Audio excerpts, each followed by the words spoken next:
আপনি কোনোদিন দেখছেন পানির উপর আগুন জ্বলতে?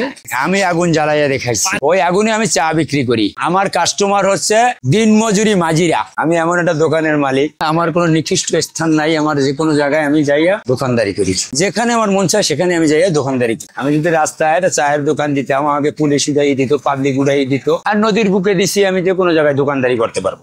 নদী কারো না, নদী সবারই। যে যা ইচ্ছে করবে তাই করতে পারবো না, কিন্তু তারপরও নদীর ভিতর কেউ কিছু ক্ষমতা দেখাইতে পারে না। আমি এখানে শুধু মাঝিদের জন্যই দোকান দিচ্ছি। পরবর্তীতে বাইরে 2-1 পাইলে এটা আমার বোনাস। মাঝিদের জন্য দিচ্ছি, এদের জন্য আমি অনেক কিছু করছি। 5 তারিখের পর অনেক কিছু এদের করছি। এরাই বলছে তুমি দোকান দাও, তুমি আমাদের রক্ত খাইতে পারবা না, তুমি দোকান দিয়ে বসে পড়ো, আমরা চা খাবো। এই কারণে আমি এই বাস্কটা ঘিরে দোকান দিয়ে ওদের জন্য আজকে 5 তারিখের পরে আমি দোকানই চালাইতেছি। আমি কেমনের আগে বৃষ্টি, বন্যা, ঝড় বৃষ্টি আসলে আমি পলি দিয়ে ডাইকে রাখি, কিচ্ছু বেচবে না। আগে নৌকা বাইতাম আমি এই গেড়েই, তারপরে 5 তারিখের পরে নৌকা বাইতে মন চায় না, গাড়ি কাম কাজ নাই, অভাবের বাজারে ফ্যামিলিগত ভাবে অভাব। তারপরে আমি এটা নিয়ে বসি ভালোর দিকে আগাবার জন্য, যে নৌকা বাইয়া কিছু করতে পারলাম না জীবনে, তো এই দোকান দিয়ে কিছু করতে পারিনি, এই ভালোর জন্য আগাইলাম। অন্য কিছু অর্থ লাগে, টাকা পয়সার দরকার আছে, লোকজনের দরকার আছে, হেলের দরকার আছে।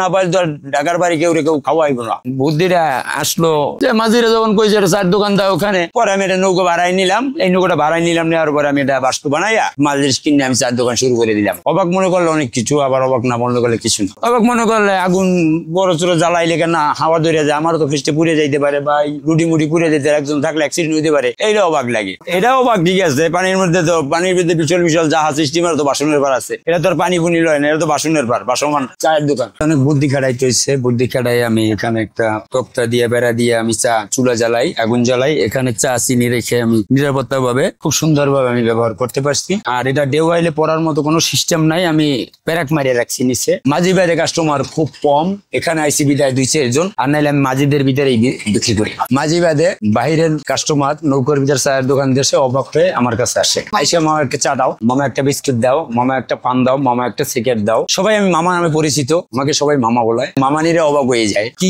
মামা দেখো চায়ের দোকান দিয়েছে নৌকায়। আর মামানিরা জগন্নাথের কলেজের মামানিরা আসে, চাটা খেয়ে যায়, সুন্দর নৌকার পাশে বিরায়। আমি তাদেরকে খুব আপ্যায়ন করি। তারা আসে নৌকার ভিতরে চায়ের দোকান দেখার জন্য আসে। ওই যে বাইরের অন্য আমি ওইটা অনেকে মোবাইলে পায়, সার্চ দিয়ে পায়, যার পাইলে পর ওইটা দেখতে আসে, অনেকে শখে দেখতে আসে আমার কাছে। চ্যালেঞ্জে বলছে যে নদীর ভিতরে চায়ের দোকান দেখে এরা সোয়ারি ঘাট অনেক জায়গা আমাকে খুঁজতে লাস্টে আমার এখানে পাইছি। তো মামা তোমাকে অনেক দূর দূর খুঁজ যাইছি, কিন্তু এখানেই তোমার পাইছি। নদীর বুকের চা আসলে এর স্বাদই অন্যরকম। নদীর যে বাতাস কি শরীরে লাগে, ঠিক আছে, যে বাতাসটা শরীরে লাগে, এর সাথে চাটা অন্যরকম একটা স্বাদ লাগে। নৌকার মধ্যে আসলে আমরা যে বসে থাকি, ঠিক আছে, এই যে ঢেউ আসতেছে, এর মধ্যে আমরা বসে মনে করেন যে ওই যে দেখেন স্টোভের মধ্যে আগুন জ্বলছে, এর মধ্যে আমরা চা খাচ্ছি, বা একটা অবাস্তব একটা জিনিস, একটা অন্যরকমই লাগে। হ্যাঁ, আমি এখানে মাঝে মাঝে আসি, যখনই আমি এখানে কোর্টে যাতায়াত করি তখনই আমি এখানে বসে 1 কাপ করে চা খাই। হ্যাঁ, এই তো ভাই তো মাঝি ছিল, এখন দোকানদারি করে। এই যে আমরাই তো দোকানের কাস্টমার, এই দোকানের না। এখানে এই যে কর্মকর্তা আছি, এখানে চা খাইতেছি, সিগারেট খাইতেছি। আমাকে নৌকা রেখে উপরে যায় চা খাইতে সমস্যা হয়, কারণ নৌকা ছুটে যেতে পারে, তার জন্য এই দোকানে আসলে আমাদের অনেক সুবিধা হয়।